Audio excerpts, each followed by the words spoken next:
Hi stamping friends, I'm Karina with karinascreations.com, and today I want to show you how I made this quick card using my stamp set of the month, which is called Tape It. Now to make this card, my cardstock colors are Crumb Cake, Pistachio Pudding, and Whisper White, and I cut the Whisper White layer 4 inches by 5 1/4 inches. And I actually pre-did this, but I wanted to show you how I used the Squares Collection framelit die. So all I did was place it, just center it on my magnetic plate because it just holds the framelits down. And then I just centered it where I wanted my window to be on my cardstock. And then ran it through the Big Shot machine. So I'm actually using, I think, the 4th size. I'll show you what they look like. So I love this framelit set because you can do so many things with it. It's so easy to make the squares wherever you want on your paper. So I'm using 1, 2, 3, the 4th one from the center. Okay, now the next thing I did, put my framelit away, was I wanted to quickly show you how I used the Tape It stamp set. So the Tape It stamp set has many different designs, and I'm using the one that looks like a chevron pattern.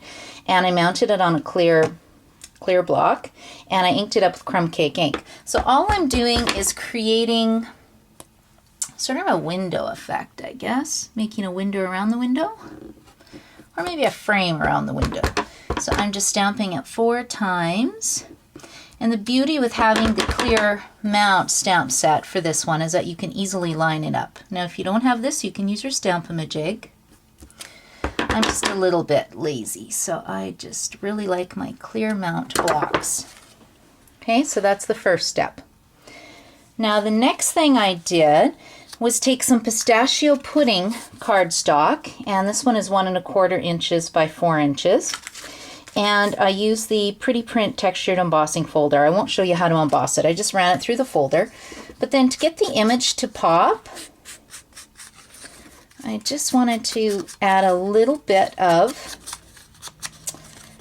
Crumb Cake to the embossed image, and that way it'll make it pop and stand out a bit more. And then I'll just put that on the Whisper White cardstock and pop it down. Now the next thing I did was take the 1/4 inch Early Espresso Stitch Grosgrain ribbon, and I'm just going to attach that on the back. Now I do a technique that I call, it's not really a technique, but I always try to save on my ribbon. So I do a bit of a cheater bow. So I put some sticky strip on the back of my card, or you can use snail too, it just depends how much adhesive you want on the back.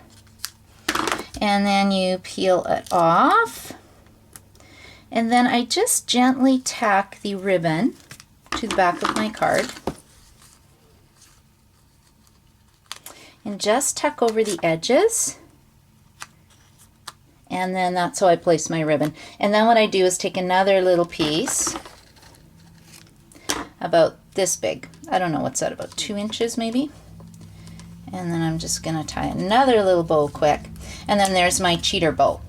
Okay, so I'm going to put 4 dimensionals on this and set it aside. And then I'm going to show you another cute little tip.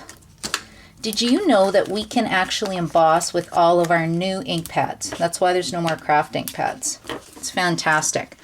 So what I've done is taken some Pistachio Pudding cardstock, and I'm using the brand new Thank You photopolymer stamp set.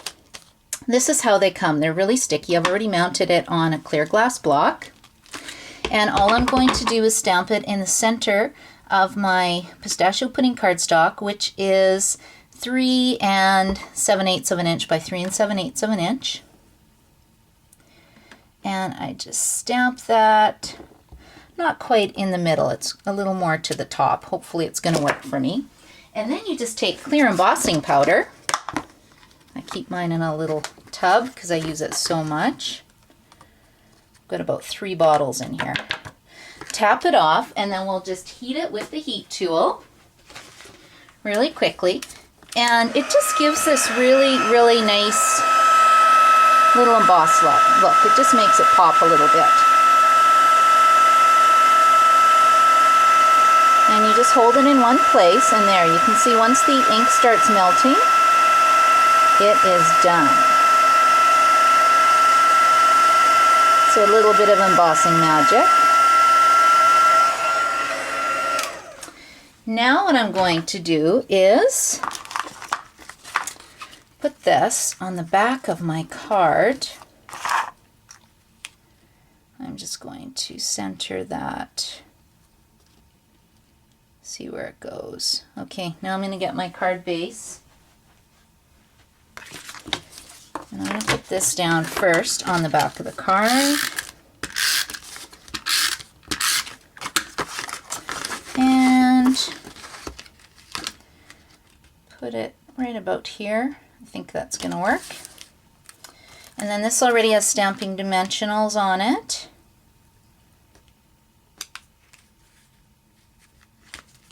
But I guess it helps if I take the back of the dimensionals off.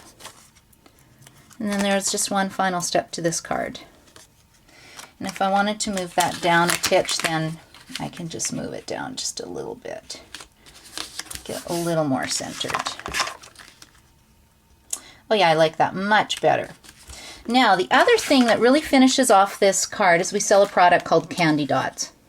I have the Neutrals Collection Candy Dots, and I'm using Early Espresso. And I have long nails, so I can just pick them up. There's a glue dot underneath it. If you don't have long nails, then you can take your scissors or a paper piercing tool to move them. I just find I'm faster with my nails. And put them in the four corners, and it just jazzes up the card so much. And that's it. So I hope you like the Stamp Set of the Month video this month, and I'll be doing another Stamp Set of the Month, and you can join and get hostess benefits, or you can just buy the Stamp Set of the months by months. It's your choice, whatever you want to do. So I hope you have a great day and happy stamping.